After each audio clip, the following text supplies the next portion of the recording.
Hi everyone, welcome channel study smartly with Jyoti. ये हमारा जो लेक्चर होगा इसमें हम पढ़ेंगे पॉलिटिक्स के बारे में।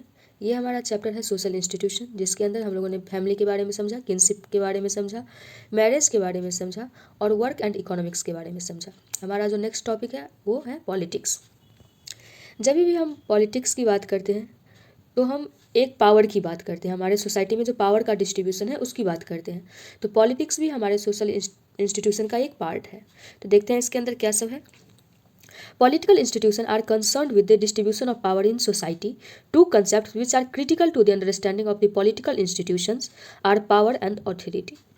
सोशल इंस्टीट्यूशंस जो हैं उसमें एक पॉलिटिकल इंस्टीट्यूशन का भी पार्ट है, जिसे हम सोसाइटी के अंदर जो पावर का डिस्ट्रीब्यूशन है, पावर का डिस्ट्रीब्यूशन किस तरीके से हमारे सोसाइटी के अंदर, उसे हम पढ़ते हैं पॉलिटिक्स के अंदर। दो इंपॉर्टेंट कंसेप्ट हमें देखने को मिलता है, पहला पावर और दूसरा ऑथोरिटी।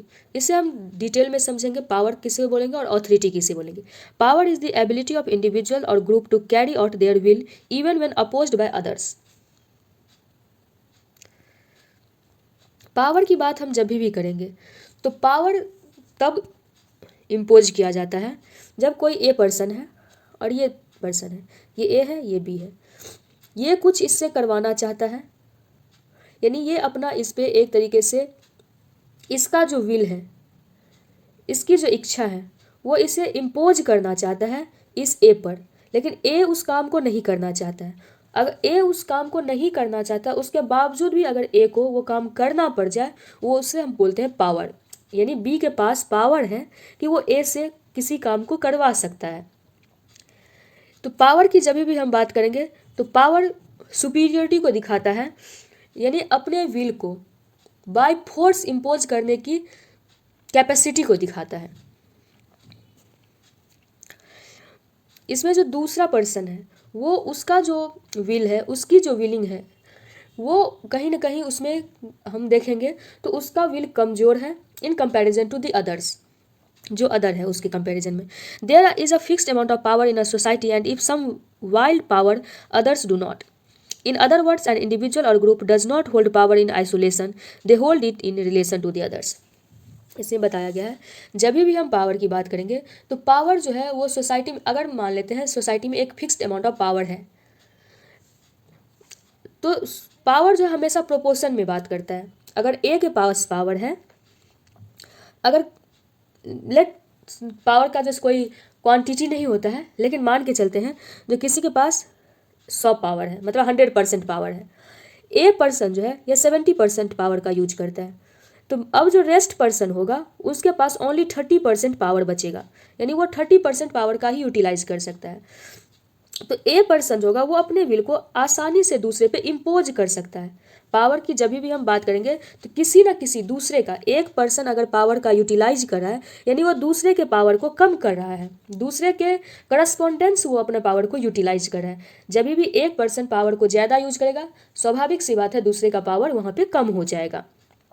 इसलिए यहाँ पे कहा गया पावर जो है वो आइसोलेशन में नहीं होता है, बल्कि दूसरे के कंपैरिजन में यूज करता है। ऐसा नहीं है ए पर्सन जो है वो 100% पावर जो है यूटिलाइज करेगा, 100% पावर होगा उसके पास और दूसरे के पास बिल्कुल पावर ही नहीं होगा, कुछ भी नहीं होगा, या ये खुद पे ही जो है सो पावर यूटिलाइज करता है। ऐसा भी नहीं होगा इसके पास जो है 100% पावर है और ये जो है खुद पे इम्पोज कर रहा है, ये एकदम से फ्री है। जब भी ये पावर का यूज करेगा तो किसी दूसरे के रिलेशन में पावर का यूज करेगा। अगर ए पर्सन के पास पावर है तो वो क्यों पावर है, ए पर्सन के पास अगर पावर है तो क्यों पावर है, वो इसलिए है क्योंकि बी के पास उतना चीज़ नहीं है, उतना एबिलिटी नहीं है उस सोर्स का।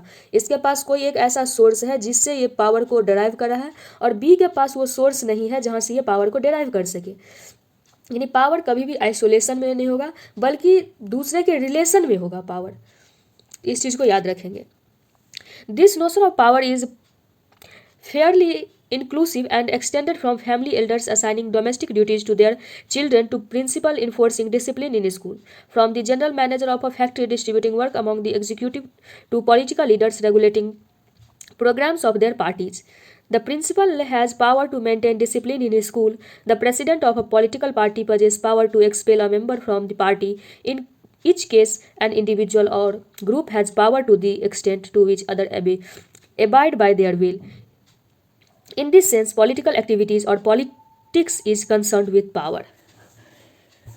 इसमें क्या बताया गया है, इसमें बताया गया जिस तरीके से हमारे जो घर होता है, हमारे घर के जो एल्डर होते हैं, एल्डर पर्सन होते हैं, उनके पास पावर है कि वो जो घर में जो और पर्सन्स हैं जो उनसे छोटे हैं, उम्र में जो उनसे छोटे हैं, उनको वो एक डिसिप्लिन के अंदर रख सके, या जो फैमिली मेंबर हैं उनको कोई ड्यूटीज़ असाइन कर सके, जो हाँ पर्टिकुलर पर्सन को ये पर्टिकुलर काम करना है। जो हमारे स्कूल हैं, स्कूल के प्रिंसिपल जो है उनके पास पावर है किसके कंपैरिजन में, स्टूडेंट के कंपैरिजन में, टीचर्स के कंपैरिजन में।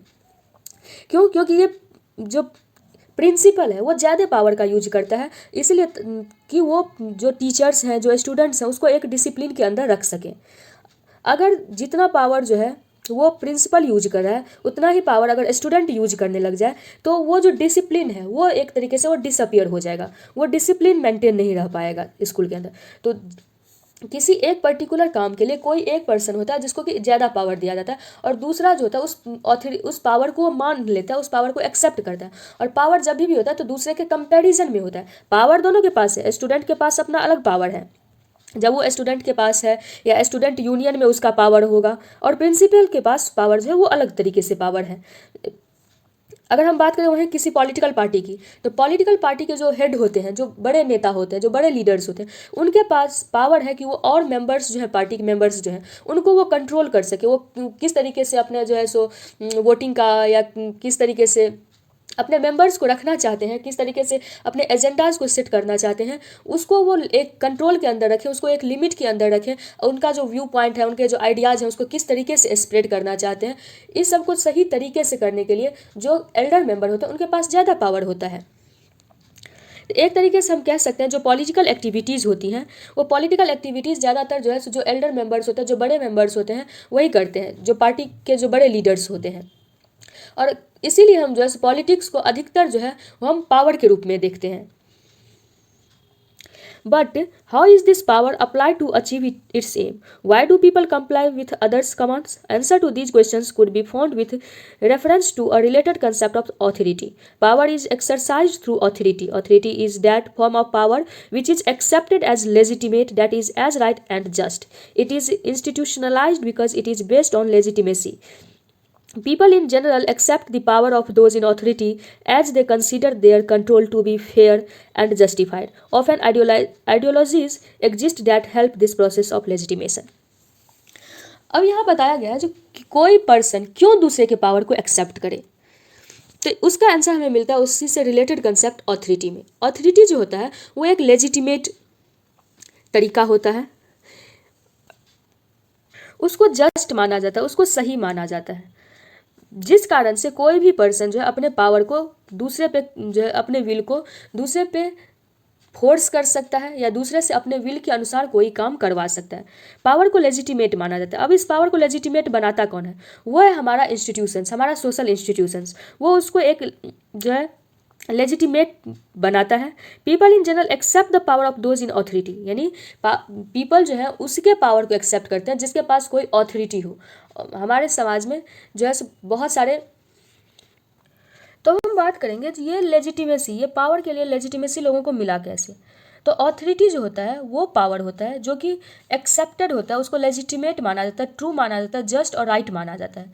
इसका मतलब हो गया कि जिसके पास पावर है वो मास्टर है, और उसके पास ये राइट्स है कि वो कमांड कर सके दूसरे को, ताकि लोग उसको ओबे करें, लोग उसको एक्सेप्ट करें।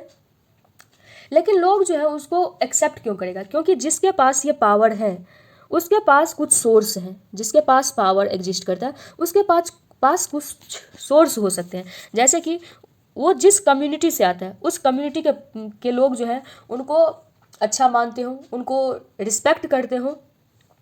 यानी पहला तो हो गया जो कम्युनिटी का पावर हो सकता है, और कम्युनिटी उसको वो पावर देने के लिए तैयार है ताकि वो उस चीज़ को कमांड कर सके। पीपल जो अपने आप को सरेंडर करने के लिए तैयार है, जो कोई एक पर्सन के अंदर जो है सो पावर रहे और वो पर्सन उस पूरे कम्युनिटी को गाइड करे। उसका इमोशनल पावर भी हो सकता है, पीपल के अंदर प्रेस्टिजियस पावर भी हो सकता है, किसी के पास बहुत ज़्यादा नॉलेज है जिस कारण से भी वो पावर गेन करता है। यानी उसके अंदर पावर आने का और लोगों को एक्सेप्ट करने का बहुत सारा कारण हो सकता है। पहला, या तो उसके कम्युनिटी के कारण हो सकता है, या फिर क्या है, तो उसके इमोशनल वैल्यूज़ के कारण हो सकता है। किसी के पास नॉलेज बहुत अधिक है तो लोग उसके नॉलेज को एक्सेप्ट करते हैं सोसाइटी में, जिस कारण से उसको पावर आ गया है। किसी के पास जो है वो प्रेस्टीज है, जिस कारण से उसके पास पावर है। या फिर पर्सनल पावर भी होता है, किसी भी पर्सन के पास जो है वो अपने पर्सनालिटी को इस तरीके से डेवलप करता है जो ऑलरेडी जो दूसरे लोग होते हैं वो उसके सुपीरियरिटी को एक्सेप्ट कर लेते हैं। वो हो गया पर्सनल पावर, वो हो गया उसके करिश्मा का power. For example Gandhi ji जो है वो एक करिश्मेटिक लीडर्स बने। क्यों? उन्होंने किसी को नहीं बोला जो तुम मेरे पावर को एक्सेप्ट करो। उनका पर्सनैलिटी कुछ ऐसा था, वो उन्होंने जो रोल्स जो है जो फ्रीडम जो मोमेंट्स हुए उसमें इस तरीके से अपने आप को प्रेजेंट किया कि लोगों ने उसको एक्सेप्ट किया, उनको अपना लीडर बनाया। तो हो गया पर्सनल पावर। तो ये पावर और अथॉरिटी जो है उसे मुझे उम्मीद है आप लोगों को अच्छे से समझ में आया होगा। और कुछ आइडियोलॉजीज़ भी होती हैं जिस कारण से जो है सो जिनके पास पावर होता है वो व्यक्ति जो होता है वो ईजिली अपने आइडियोलॉजी को दूसरे में फैला सकता है, लोगों के अंदर स्प्रेड कर सकता है और धीरे धीरे अपने आइडियोलॉजी को स्प्रेड करके भी उसको लेजिटिमेट बना सकता है। बेसिकली ये पर्सनल पावर का ही जो है पार्ट बन जाएगा। वही यहाँ पे लिखा है, it is institutionalised because it is based on legitimacy. ये धीरे धीरे जो है इंस्टीट्यूशनलाइज्ड हो जाता है, लोग उसको मानने लगते हैं। क्यों? क्योंकि उसको कहीं ना कहीं किसी न किसी सोर्स के थ्रू जो है वो लेजिटिमेट बन गया है, उसको एक्सेप्टेंस मिल गया है सोसाइटी में। People in general accept the power of those in authority as they consider their control to be fair and justified. लोग उसके ऑथोरिटी को एक्सेप्ट करते हैं, उसके पावर को एक्सेप्ट करते हैं क्योंकि लोगों को लगता है इसके अंदर जो पावर है, किसी पर्सन के अंदर जो पावर है वो भले ही मेरा थोड़ा सा जो पावर कम हो रहा है, लेकिन ये पर्सन जो जिसको हम लोगों ने अपना पावर दिया है वो हमारे लिए अच्छा कर रहा है, वो जो कर रहा है वो सही है और जस्ट है। Often ideologies exist that helps this process of legitimate. वही चीज़, जो कुछ आइडियोलॉजीज भी होते हैं जो धीरे धीरे लोगों के अंदर जो है आइडियोलॉजी का डेवलपमेंट होता है। जो पॉलिटिकल पार्टीज होती है बेसिकली वो क्या करते हैं, अपना एक आइडियोलॉजी बनाते हैं, धीरे धीरे वो आइडियोलॉजीज जो है वो स्प्रेड करती हैं और धीरे धीरे उसका एक्सेप्टेंस सोसाइटी में बढ़ जाता है। तो आज के लिए यह इतना ही रखते हैं। आज हम लोगों ने समझा पावर और ऑथोरिटी के बारे में। हमारा जो नेक्स्ट डिस्कशन होगा वो होगा स्टेटलेस सोसाइटीज़ और the concept of the state. और एक एक करके अब बहुत जल्द हम लोग तीसरे चैप्टर को ख़त्म करने की ओर बढ़ रहे हैं। अब एक लेक्चर और लगेगा जिसमें हम पावर को अच्छे से, पॉलिटिक्स को अच्छे से समझ लेंगे, पावर एंड पॉलिटिक्स।